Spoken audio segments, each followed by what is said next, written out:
Every 10,000 kilometers, or when the engine indicates irregular fuel operation due to fuel feed defects, it is advisable to remove the carburetors from the engine, disassemble them with the exception of the butterfly valves and their shafts, and soak them for 10 to 15 hours in Magnus 755 bath.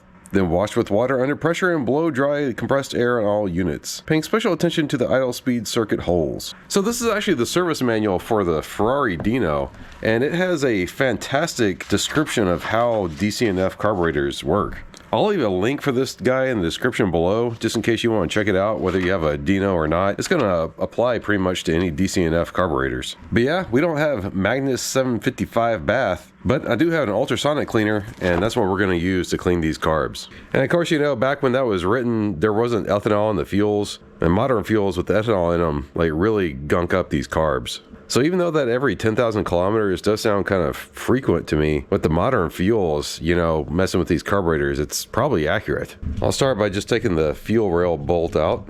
We're not going to clean these little washers. I think the new carburetor kits should have those, but for the larger bits and bobbles and mostly the screws, I like to use a little jar, and then for the smaller, finer things like the jets and whatnot, use these baskets for the ultrasonic. Let's undo these screws here, holding the top of the carburetor on. These screws on top are going to have a washer and then also a little split washer on them, and I just try to keep them together, but just in case they come apart, it's always good to document it, you know.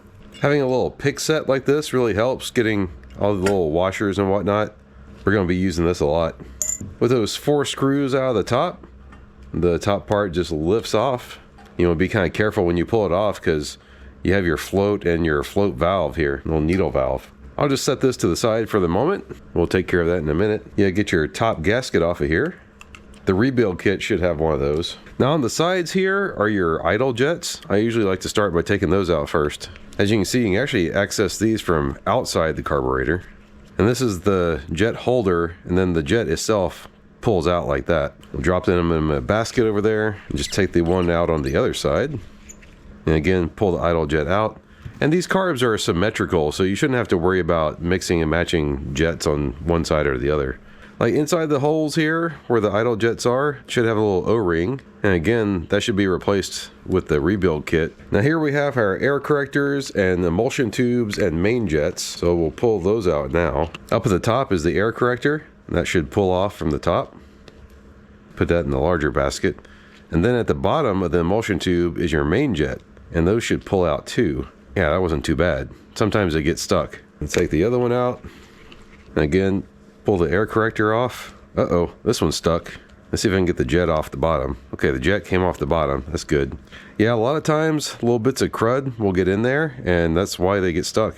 And also why they get plugged up. Might have to run this in the ultrasonic cleaner just a little bit before I can pull it out. Because when they get stuck like this, you know, you do want to separate them so they'll clean fully. But yeah, we'll take a look at that in a minute.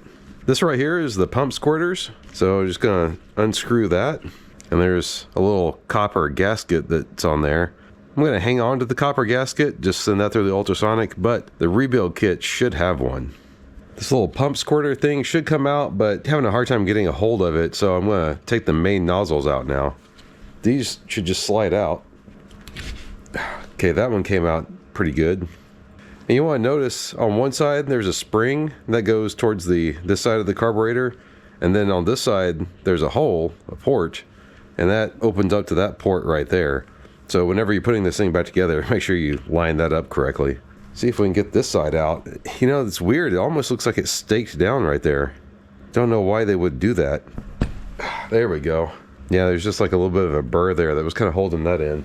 Now with that out of the way, we can rock the little squirter out here. There we go.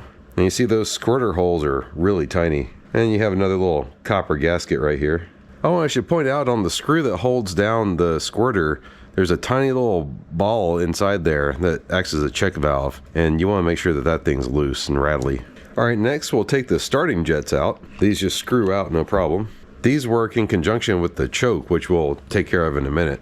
Now these little plungers right here are part of the choke, and they're held in with a little spring clip. And it's probably going to be hard to see on camera, but the spring clip has a little split in it. So what you have to do is hold down the plunger, because you don't want these are spring loaded in there, right? You don't want them popping out. And then you have to work that little clip out. Just like that. And don't let go, because see how it popped up like that? If you just pop this little clip out, this little thing is going to go flying, and you're going to have a fun time searching for it in your workshop. And the little springs just come out, and then repeat the same thing on the other side. Easy peasy. Now the little control arm that actuates that, if you look, you can see the little plungers down in there popping up whenever you actuate this arm here. We got to take the pivot of the arm off. Well, somebody staked that bastard in there, so we're not going to be able to get that out, I don't think. I'm a little worried about boogering up that screw. So instead, we're just going to take the little clip off the bottom of the arm. It's the tiniest cotter pin in the world. Yeah, we'll save that, put that back in there. We'll remove the arm like that, and then this has a little keyhole.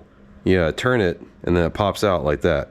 So when you put it back together, it's got that little keyway, goes in like that, flips over, and then drops down into there. Now with the arm off, we take these two screws out. I'm going to set these right here for just a minute, because I want to show you a difference in screws here in a second. Just remember, these are for the chokes.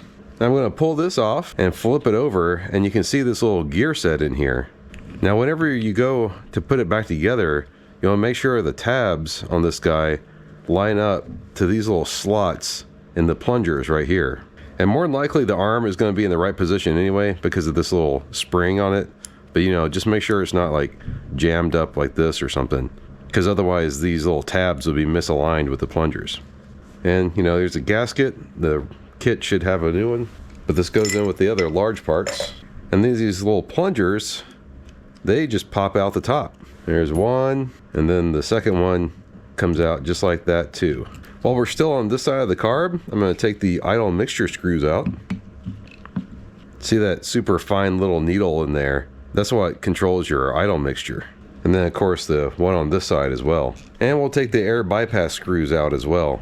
If this little lock nut moves on them, that's going to be fun rebalancing the carbs. And of course, same one on this side. So now we'll turn our attention to the accelerator pump. It's held on by 4 screws here, and it is under spring tension, so be careful as you're backing these screws out. You want to back them out kind of evenly just in case you don't tweak anything, but it looks like the gasket's stuck, so it's going to hold it together for us for a second. But be ready for it to let go, just in case it doesn't. So the reason why I kept these 2 screws set aside is I wanted you to pay attention. The 4 screws for the accelerator pump are just ever so slightly longer than the 2 screws for the choke. That way you don't get them mixed up. Oh, and something interesting I just found, one screw on the accelerator pump was shorter than the rest. It was in this one right here. So we'll make sure that one goes back together there. But with the screws out, should be able to just give this thing a little wiggle and it pop right out. There we go. And you see the top part of this diaphragm, the little longer bit, is going to go up inside here. And these dang diaphragms, yeah, they get all stiff and don't work correctly. And then the spring sits down into that recess right there. And of course, we throw this guy in the jar also. And then one last thing is you can take the venturis out if you want. It's not really a necessary step, but you know, why not? Now we'll turn our attention back to the top of the carburetor. We need to get the float out, and it's got a little pin right here. I don't have a punch handy, so I'm just going to use a Allen key. It doesn't take a whole lot to get these pins out.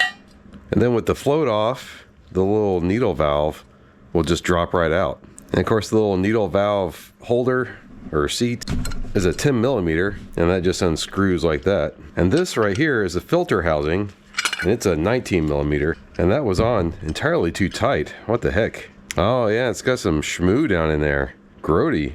Now the rebuild kit should have a new filter, so we're just gonna toss this one. But yeah, I don't know if you can see the crud that's down in there. No wonder these carbs were plugging up. And then there's this little gasket. Oh, that just tore right apart. You know, make sure you get all the remnants of this gasket off. So this is the Sonic solution that I'm using. And you see this looks nice and steamy. I'm not sure how I'm gonna dip this thing down in here one-handed holding the camera, but let's see if we can give it a try. Yeah, not too bad. Of course, we'll make sure we fill up the jar. I might put just a little bit more water in here just to make sure everything is fully covered. But usually what I'll do is I'll run the Sonic for a little while and then I'll flip the parts over and then run it some more. And also we need to check on that one main jet that's stuck. Or no, it was an air corrector that was stuck. But yeah, we'll check on that. All right, I'm just gonna put the lid on this guy and then crank it up and let that thing chooch. So as you can see, the ultrasonic cleaning solution does a fantastic job, and it works really great on all the little brass parts too. Everything's all nice and shiny now. And I've already started putting the carb back together. A lot of it is pretty straightforward. It's just the reverse of taking it apart. But there are gonna be a couple things I want to point out to you as I'm putting it back together. One thing is these idle mixture screws. You're gonna want to screw them in all the way until they seat fully, and then back them out 2 full turns. At least that's what the Dino manual says. Some other manuals might say something different, but we're gonna go with what the Dino says, since it is for a Dino. Oh, and I should point out that I use an air compressor to blow out all the little passageways. You'll make sure none of the cleaning solution is left in the carb. And like I was saying earlier, the little choke gears here, make sure their tabs are in the right spot. You got the new gasket on out of the rebuild kit, and that just slips on like that. And before you screw it down, you can look down in here and gently actuate this arm and make sure both those barrels are moving up and down. And just a quick word about the rebuild kits. They're from Pierce Manifolds. I think they're pretty much the only people that make these things. I don't know what we're gonna do if these guys ever go out of business. But as you can see, it's got all the gaskets you're gonna need. It's got the new diaphragm for the pump. It also has like new spring, new O-rings. Oh, and it even has a new itty bitty little cotter pin for that choke arm, so that's good. But one thing it also has is a new needle valve for the float. So we didn't really need to clean the old one, but that's really awesome. We can replace it with a fresh one. Replacing these little clips for the plungers on the choke might seem a little tricky. Just put your spring in there and then put the clip on top of that little plunger. Stick the plunger in there and push this guy all the way down. And you're gonna wanna push it down kind of further down than it actually goes, right? And then you take a little tool and you push down on that clip. And I don't know if you guys could hear it, but it kind of clicked into place. And just make sure it's down and seated in there all the way around. And that's all there is to that. And then we'll take our little keyhole arm here and flip it around in there. And you gotta pull up on it just a little bit to get it to drop down into the little lever. And now we take the tiniest cotter pin in the world and stick it through the little hole right there. Now when you're getting ready to do the accelerator pump, it's probably a good idea to go ahead and put the diaphragm on its little housing there and take your screws and go ahead and get them threaded through. And then again, your spring fits into that little bucket right there, and then you just get the screws all lined up. I would make sure that the screws are going in, threading in just nice with your fingers first before you attack it with the screwdriver. And then once you're confident that the screws are in the right place, then you can take your screwdriver and tighten down on it evenly. Go crisscross, and then you can kind of hear the thing trying to pump when you actuate it. Now the other thing we need to talk about is the float adjustment. According to the Dino manual, we need to measure from the face of the top right here to the top of the float, or bottom of the float, depending on how you think about it, with it lightly resting on the ball there, on the needle valve. So in order to get that accurate measurement, you kind of have to flop it just a little bit and let it come to a rest. Now according to the Dino manual, this measurement is supposed to be 52, and it's looking kind of like it's around 48. So I'm going to need to very carefully adjust this little spring part, this little flat part right here, down. We'll see if that made any kind of adjustment. Yeah, that might have scooched it like 1 millimeter. So we'll go just a little bit more. When you're doing this, you want to be real careful and not jam up the needle valve at all. That didn't really do a whole lot. So you got to keep tweaking on it. We're almost there. There we go. I think I got it now. Now the other measurement we need to do is to let it go into full droop. At full droop, that's supposed to be 60.5. And we're kind of showing it at like 61. To adjust the droop, you gotta adjust this little tab in the back right here. So I think I need to push it forward just a tiny little bit. There we go. I'd say we're right on the money. Now we just install the new gasket here. Gently set the top back down. Get all of our top screws started by hand. All right, well that's all there is to it. Now I just have to do it 2 more times. Real quick, I wanted to point something out to you guys. If you adjust the throttle stop here, this little screw, it sets how closed your throttle blades can go. If you look down inside the carburetor here, you see this port right here is for your idle, right? And as I open the throttle blade, you start to see some holes coming open right there. These holes are your transfer ports, and they basically is what helps the carb adjust from coming off of idle like into throttle. And whenever your throttle plates are closed, you want to make sure that all of those are covered up.